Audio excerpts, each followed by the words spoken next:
Mesdames et messieurs, bonsoir et bienvenue à ce rendez-vous de l'information sur ESAE Télévision, le sommaire.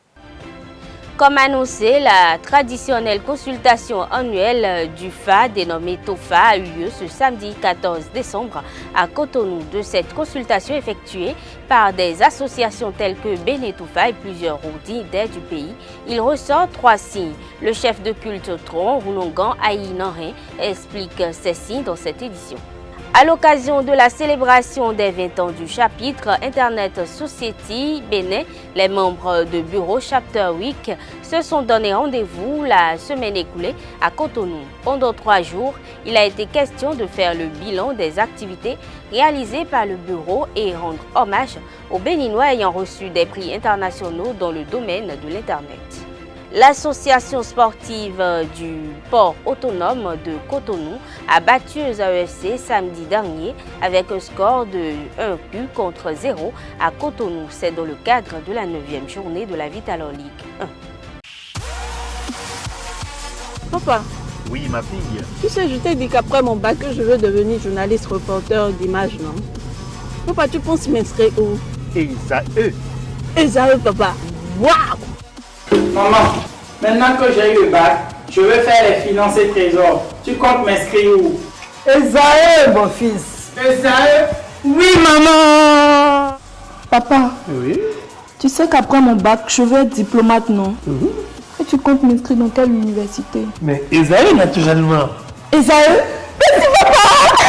À ESAE, vous êtes bien formé dans les filières comme administration du travail et de la sécurité sociale, administration générale et territoriale, administration des impôts, gestion des marchés publics, planification et développement local, droit et sciences économiques et de gestion. ESAE, c'est aussi sa télé numérique ESAE TV et son journal L'Informateur. ESAE, c'est à Bédjoumédé, 3e rue après le carrefour 16 ampoules allant à Jericho. Numéro de téléphone 98 98 14 00 96 80 55 11 90 93 65 21. ESAE, l'excellence a un nom.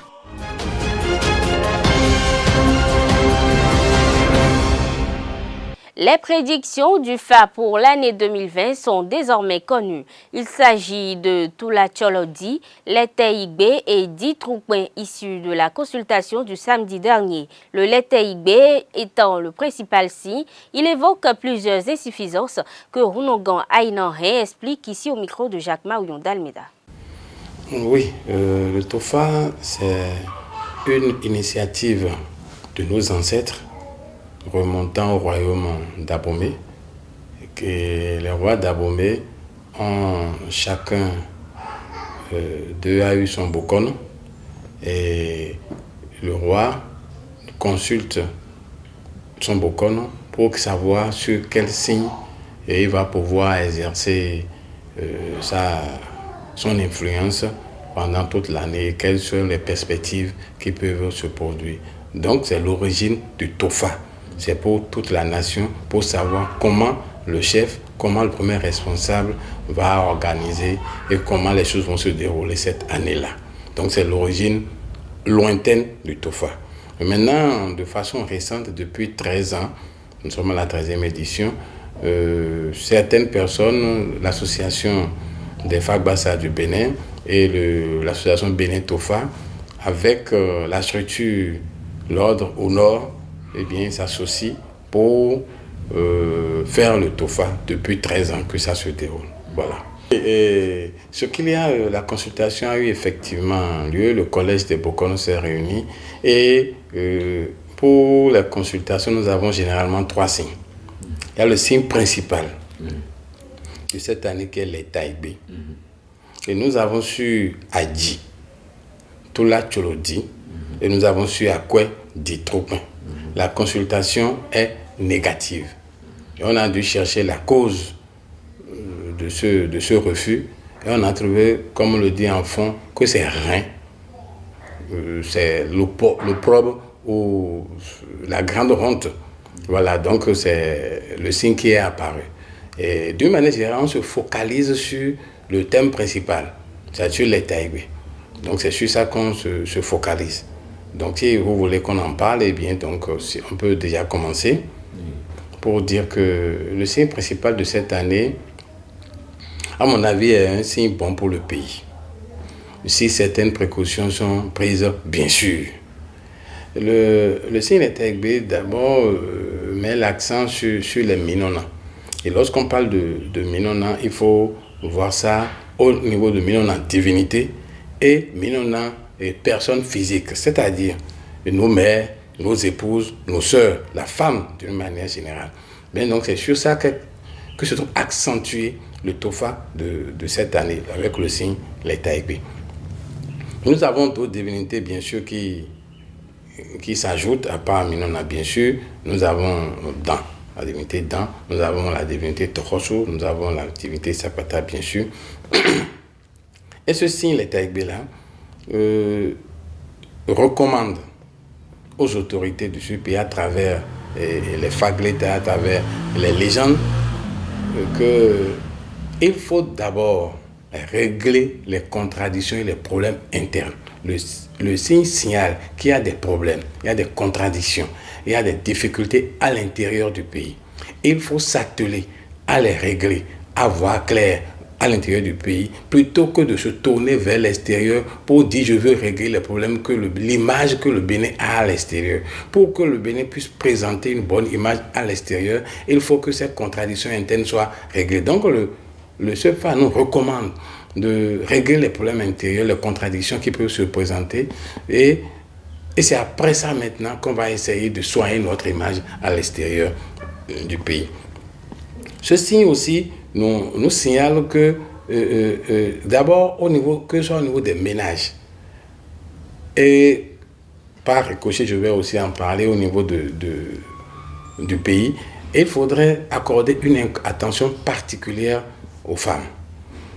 Et attention particulière, c'est que les discussions que l'on aura dans les ménages vont amener des désaccords. Et ces désaccords que l'on peut croire minimes au début vont s'enraciner et créer la division et la discorde. Face aux problèmes signalés par le Letaigbe, Rounogan Aïnanhen fait des recommandations. Suivez plutôt. Et la principale recommandation par rapport à ça que moi je trouve, c'est qu'il faut dire aux parents, surtout aux parents qui habitent les endroits où il y a de l'eau, au bord des lacs, ceux qui viennent rester là, de prendre des précautions. Sinon, nous allons assister à des situations de noyade, de perte d'enfants, parce qu'il y a une noyade, on est tombé dans l'eau. Il peut aussi y avoir des adultes qui, lors du trafic fluvial, les gens qui doivent traverser les cours d'eau à pirogue, on risque d'avoir beaucoup de noyades si des précautions ne sont pas prises et si des sacrifices ne sont pas faits. Ceux qui habitent dans ces régions-là, où il y a des fleuves, il y a des lacs, il y a des cours d'eau, ceux qui vivent même là, ils n'ont qu'à savoir qu'il faut protéger les enfants. Il faut les protéger nécessairement pour que tout se passe bien. Et il y a quelque chose de fondamental aussi. Nous avons un grand centre qui est laissé à l'abandon. C'est un centre, ça doit être un bâtiment ou un grand centre qui est abandonné et c'est dans un état de délabrement très avancé. Or, c'est un centre qui est chargé d'histoire, sur le plan culturel et sur le plan cultuel, c'est un centre important pour ce pays dans l'histoire récente ou dans l'histoire contemporaine de ce pays. Et ce centre est laissé à l'abandon. Il faut rechercher ce centre-là et le remettre, le restaurer. Voilà, il faut restaurer ce centre-là. Et ça va être bien pour le pays si ce centre-là est restauré. Ne pas le laisser à l'abandon. Parce que si on le couvre et qu'on le restaure, c'est sûr que nous allons en gagner. L'aura du pays va progresser, va être plus lumineuse. Et maintenant, nous avons su à quoi nous avons trouvé Ditropin. Là aussi, il y a la divinité Sapata, il y a Tohoso, il y a Bokolegba, qui sont les divinités qui sont présentes sur ce signe. Et c'est un signe de prospérité. Pour moi, c'est un signe de prospérité. Il est à recommander aux femmes d'éviter les avortements. Les avortements provoqués, il faut les éviter. Il faut que les femmes qui sont en état fassent suivre la grossesse de façon régulière pour éviter un certain nombre de désagréments, les situations compliquées, d'accouchement difficile, les prématurés, ainsi de suite, pour les éviter. Et il faut recommander aux femmes d'éviter les avortements, surtout. Mais c'est un signe de prospérité, c'est un signe de richesse. Donc, dans ce pays, si les sacrifices sont faits, nous avons la paix, nous aurons la richesse. Là, ça va revenir, la richesse va revenir, la paix va revenir, le bien-être va revenir, si les précautions sont prises. Et ces précautions-là, j'ai dit tout à l'heure, il faut régler les contradictions internes avant de se tourner vers l'extérieur. J'ai dit que cette année est axée sur la femme. Et si nous pouvons connaître le rôle de la femme dans la société, si nous pouvons connaître l'importance que revêtent les femmes, et là on va faire un bond. Parce que les femmes elles-mêmes, aujourd'hui, je me suis rendu compte que les femmes elles-mêmes n'ont pas encore pris conscience de leur importance dans la société. Elles pensent que c'est en courant et en disant et parité, égalité, ce n'est pas là, c'est pas de ça qu'on parle. Les acteurs de la société de l'Internet béninois ont organisé la redynamisation de leur chapitre du 12 au 14 décembre dernier au Champ d'Oiseaux de Cotonou. Une occasion de se faire mieux connaître du public. Carles Kitomé et Jeff Terunguet étaient de la partie. Voici leur compte rendu. Le Chapter Week 2019 d'Internet Society Bénin a rassemblé du 12 au 14 décembre dernier au Champ d'Oiseaux de Cotonou les acteurs de l'Internet béninois pour célébrer le 20e anniversaire de l'organisation et ses icônes béninois distinguées à l'international. Le manager Afrique de ISOC, Victor Ndanlo, a rappelé à l'assistance la vision de Internet Society. La vision de l'Internet Society est très simple. Internet pour tout le monde. Donc, Internet non pas seulement pour ceux qui vivent en ville ou pour ceux qui ont un niveau de vie moyen ou élevé, mais vraiment travailler avec toutes les parties prenantes pour que Internet soit disponible et accessible à tous. Et pour terminer en disant, Pierre a mentionné des nouvelles problématiques. Je pense que l'année dernière, l'Internet Society a aussi revu sa mission. Non seulement on travaille à porter Internet à tout le monde, mais on veut aussi s'assurer qu'est-ce que les gens en font de la connectivité. Donc aussi les accompagner à ce qu'ils utilisent Internet pour le développement social et économique, mais aussi pour que l'Internet soit effectivement une force pour le bien dans la société. Une des célébrités à l'honneur, Alain Aïna, le vainqueur du prix John Postel, a fait l'historique de la connectivité au Bénin, domaine dans lequel il s'est révélé. Au début, il fallait monter les réseaux et pouvoir les connecter à l'international, donc en utilisant les lignes téléphoniques, etc. Et commencer à offrir les services, parce que dès que le réseau est en place, il fallait que les gens commencent à... Et les services dans le temps, c'était la messagerie. Et voilà, donc il fallait monter tout ça et pouvoir communiquer avec le monde, okay, avec le peu de connaissances que nous avions. Okay. Donc, nous avons commencé à faire cela. Après, les choses ont essayé d'améliorer un peu. On a établi les premières connexions par satellite. Dans le temps, c'était 64 kilobits pour tout un pays. Et on a commencé comme ça. Alors donc, mais au même moment, il fallait former des gens. Il fallait former des gens aussi parce qu'on ne pouvait pas faire ce travail tout seul. Il faut former les gens à mettre en place et maintenir les infrastructures, mais au même moment former les utilisateurs. Parce qu'aujourd'hui, l'Internet aujourd'hui, c'est plug and play. Vous mettez la carte SIM, ça se connecte. Mais avant, pour que la machine de quelqu'un travaille, il faut envoyer tout un ingénieur, aller installer, etc. etc. Ce n'était pas aussi simple comme aujourd'hui. Donc, nous avons fait ça. Mais après, au même moment, au niveau continental, des besoins se sont fait sentir. Okay. Ce qu'aujourd'hui nous appelons gentiment la gouvernance de l'Internet, parce qu'on avait besoin de ressources. Pour faire Internet, il fallait avoir les adresses IP. Pour faire la messagerie, il faut avoir les noms de domaine. Par exemple, le code pays. Les codes pays. Donc, il fallait que nous obtenions la gestion des codes pays, que nous mettions en place un registre régional sur le continent pour prendre en charge la gestion des adresses que nous appelons les adresses IP. Donc cette nouvelle aventure nous a amené à créer Afrinic. Et la création d'Afrinic aussi a été toute une aventure. Vous connaissez toute une aventure. Dans le temps, on me dit, l'Afrique ne peut pas gérer une infrastructure assez critique. Donc il y avait des gens en Afrique qui n'étaient pas convaincus, plus les gens à l'extérieur. Donc il fallait montrer un engagement et prendre ce risque de dire, donnez-nous, nous allons assurer. Ce que nous avons réussi à faire. Okay, qui n'est pas. Donc, après, il y a la partie des noms de domaine aussi. Il fallait prendre la gestion des codes pays, les gérer, etc. etc. Donc, c'est tout cet effort que nous avons fait. Et surtout, pendant ce temps, former les gens et amener les gens avec nous. Parce qu'on s'était dit, ce combat, tu ne peux pas le faire tout seul. Okay, donc, c'est tout ça en résumé qui a fait que la communauté technique Internet a reconnu cet effort que je fais.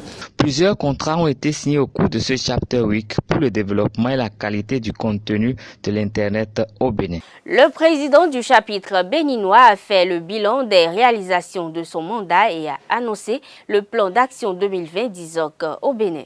Chapter Week, c'est une activité annuelle du chapitre Bénin de l'Internet Society, qui est en fait une association qui défend la promotion de l'Internet, l'accessibilité de l'Internet pour un Internet neutre et disponible partout dans le monde. Donc cette activité permet de mettre en avant les actions qui ont été réalisées durant l'année et aussi d'annoncer les grandes perspectives pour les années à venir au niveau du chapitre. Donc particulièrement pour cette édition, nous avons des invités spéciaux qui sont venus parce qu'ils ont été reconnus au niveau international. Donc on souhaiterait aussi les mettre en avant. D'ailleurs, vous aurez l'occasion de vous entretenir avec eux. Ce matin, on a fait la cérémonie de relance du chapitre dans le cadre de l'activité qu'on appelle le Bénin Chapter Week. Donc le chapitre a été redynamisé il y a plus d'1 an et c'est aussi pour nous le moment de reconnaître aussi un certain nombre d'acteurs, donc des pionniers de l'Internet au Bénin et en Afrique, qui d'ailleurs ont reçu des récompenses au niveau international. Et ce sont des Béninois, donc il y a Alain Aïna qui a reçu le prix Jonathan Postel 2019, qui est un prix international, et Adiel Aplogan qui a aussi reçu le prix Internet Hall of Fame, qui est aussi une reconnaissance internationale pour ses contributions pour le développement de l'Internet à travers le monde. Il n'y a que 2 personnes pour cette année qui ont reçu des prix à l'international et ces 2 personnes sont des Béninois, donc ils ont fait briller les couleurs du Bénin au niveau de l'écosystème de l'Internet à travers le monde. Le vice-président ICANN, la structure internationale qui gère les noms de domaine, et le numéro Pierre Dondinou, quant à lui, a rappelé les objectifs de cette rencontre et les réalisations de ces Béninois reconnus à l'international pour leur engagement au service de l'Internet en Afrique. Bon, la rencontre d'aujourd'hui, je dirais, a fait 2 objectifs.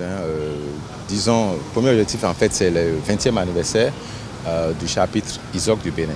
ISOC étant Internet Society, qui s'occupe un peu de la sensibilisation autour de l'Internet. Et voilà. Donc, ça fait 20 ans au Bénin, ici, nous avons mis en place un chapitre. Mais ce qui est aussi important aujourd'hui, nous sommes en train de célébrer les prix, n'est-ce pas, d'excellence que certains de nos compatriotes, 2 de nos compatriotes ont reçus au niveau mondial. Donc, en 2 mois d'intervalle, n'est-ce pas, septembre et au mois de novembre, nos 2 compatriotes ont été déclarés, en tout cas, lauréats de ces prix-là. Et je pense qu'on n'en a pas beaucoup parlé au Bénin. Et je pensais que c'était l'occasion de les recevoir ici et surtout d'en parler. Et je suis content que vous soyez là, la presse, pour relayer ce genre de choses. Parce que ces 2 lauréats, en fait, que nous connaissons très bien, ils sont de notre communauté, ont été des gens qui ont montré un exemple. Un exemple en termes d'engagement, c'est-à-dire qu'ils se sont engagés justement dans le développement de l'Internet en Afrique. Pas seulement dans leur pays, mais en Afrique. Mais ils l'ont tellement bien fait qu'aujourd'hui, la communauté internationale a trouvé important, n'est-ce pas, de leur donner ces prix-là. Il faut vous dire que c'est des prix où il y a quand même beaucoup de nominés. C'est-à-dire que vous êtes en train de parler de 100 à 150 nominés donc, dans le monde entier et qu'on arrive à détecter 2 Béninois pour 2 prix différents, c'est quand même important. Vous voyez, donc quand on parle du prix justement de Hall of Fame, ça veut dire que c'est un peu le couloir, n'est-ce pas, des célébrités. Et qu'on a même Béninois là-bas qui va siéger aux côtés du père de l'Internet au niveau mondial, c'est quand même quelque chose. Et qu'il y a peut-être 40 ou 50 personnes au niveau mondial qui ont été quand même, qui ont eu ça, et qu'il soit le seul Africain, c'est quand même important. Le deuxième, c'est Alain qui est notre ingénieur, qui est vraiment l'homme très calme et qui aussi fait beaucoup de choses au niveau de la sécurité, n'est-ce pas, de l'Internet, au niveau de la formation des Africains, il a beaucoup contribué.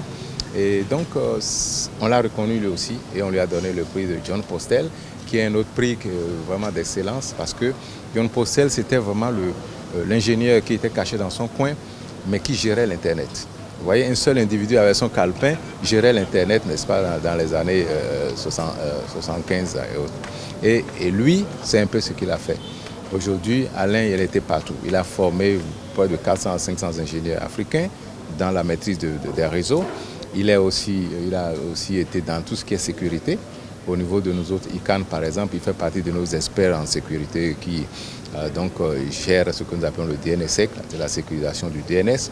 Donc c'est vraiment des compétences béninoises qui ont été primées et je crois que l'occasion était venue vraiment de les reconnaître. Dans le cadre de la rentrée académique 2019-2020, la directrice du Centre des œuvres universitaires et sociales d'Aboumé Calavi a initié une activité baptisée Rentrée sociale des centres universitaires de Porto Novo, de Sakété et de Kétou.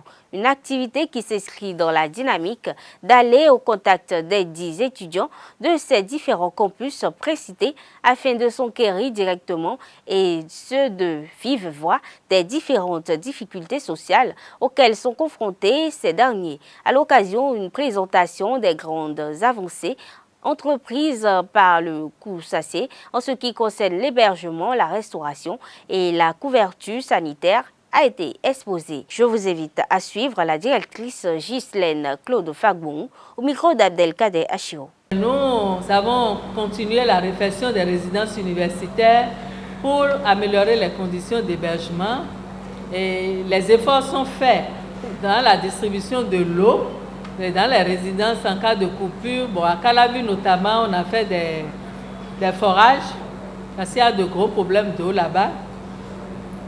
Ensuite, nous avons équipé les salles télé des résidences pour le divertissement des étudiants. Et exigence aux demandeurs de cabine de la preuve de leur inscription de l'année en cours pour éviter l'hébergement des non-étudiants ou d'anciens étudiants dans les résidences universitaires. Parce que notre priorité, c'est de loger les étudiants parce que quand on est arrivé, on a vu que beaucoup de non-étudiants étaient logés dans nos résidences, donc nous avons essayé de nettoyer ça. Et dans le cadre de la sécurisation des résidences universitaires, de nouvelles dispositions sont prises. Il y a la tenue des registres et des fichiers des résidents avec les photos d'identité de chaque étudiant résident. Et la réduction des cas de fraude par la mise sur pied d'une commission spéciale pour l'étude des dossiers d'admission en résidence. Dans le domaine du transport, il y a un meilleur suivi de la réparation des bus permettant de maintenir en circulation une dizaine de bus, ajout d'un horaire supplémentaire de trafic des bus dans l'après-midi pour s'adapter aux horaires de cours sur le campus et pour mieux satisfaire les étudiants. Mais là, c'est pour éviter aussi la trop grosse affluence à 19h. Nous avons un voyage intermédiaire l'après-midi. Et nous avons, l'année dernière, 2018-2019, le transport a démarré en même temps que les activités académiques. Mais cette année, les diligences sont en cours pour la reprise imminente du transport au titre de 2019-2020. Couverture sanitaire. Nous avons la mise en service de l'institut universitaire, la mise en service de l'infirmerie universitaire de l'IMSP de Dangbo en juin 2016, la mise en place d'une permanence à l'infirmerie de l'École nationale d'économie appliquée à l'ENEAM qui fonctionne désormais en continu du lundi au samedi de 8h à 22h. Ensuite, nous avons noué un partenariat avec le FUNIAP, le Fonds des Nations Unies pour la Population, et qui a permis l'organisation de plusieurs activités de formation au profit du personnel des infirmeries universitaires pour une meilleure prise en charge de la santé sexuelle et reproductive chez les adolescents et les jeunes, la formation des pères éducateurs, la mise en place et la formation des comités de gestion des infirmeries. Il y a eu la mise à disposition des infirmeries universitaires d'un important lot de matériel médicaux et d'équipements, la mise à disposition de l'infirmerie du campus d'Aboumé Calavi d'une ambulance neuve. Il faut noter que là également, nous avons eu un nouveau local à Calavi pour l'infirmerie et à l'ENS également, le directeur nous a mis à disposition des locaux Et nous attendons la réfection de ces locaux-là pour agrandir notre infirmerie et pour une meilleure prise en charge. Réforme et modalités de collaboration des organisations estudiantines avec l'État et les autorités des universités publiques en République du Bénin. Il y a eu la prise du décret numéro 2017-485 du 2 octobre 2017 définissant les modalités de collaboration des organisations estudiantines avec l'État et les autorités des universités publiques en République du Bénin. Ce décret définit notamment les modes de présentation des étudiants auprès des administrations universitaires, la nature des rapports entre administration universitaire, l'État et les organisations estudiantines. Donc nous attendons l'arrêté d'application pour justement prendre en charge ce volet artistique, culturel et sportif. Esaü Football Club a perdu le samedi dernier son premier match à domicile cette saison en championnat face à l'association sportive du port autonome de Cotonou. Les universitaires se sont inclinés 0 but contre 1 face à des portuaires revanchards lors de la 9e journée de la Vitalor Ligue 1. C'était au stade René Pleven de Cotonou. Le compte-rendu est signé Larios Adjagouinou.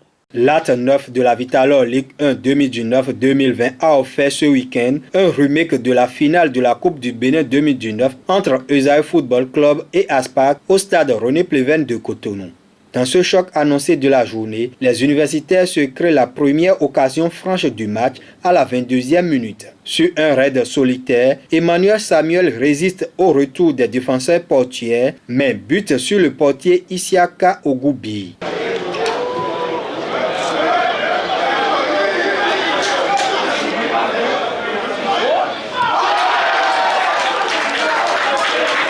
La bataille est rude au milieu de terrain. Au jeu fin des universitaires, les portuaires imposent un impact physique. Les occasions se font rares. À 10 minutes de la pause, les poulains de Idrissou Muntari obtiennent un coup franc à la lisière de la surface de réparation d'Esaü. Ils combinent à 3 et Luc Kakpo trompe Marcel Dandinou d'une frappe tendue. On est dans des situations où on doit attaquer, défendre, on a défendu. Et dans des situations où on a attaqué, on a attaqué. Donc voilà, et Esaü aussi n'est pas une petite équipe. Donc techniquement, tactiquement, il faut être au point. Voilà, c'est ce qu'on a pu faire.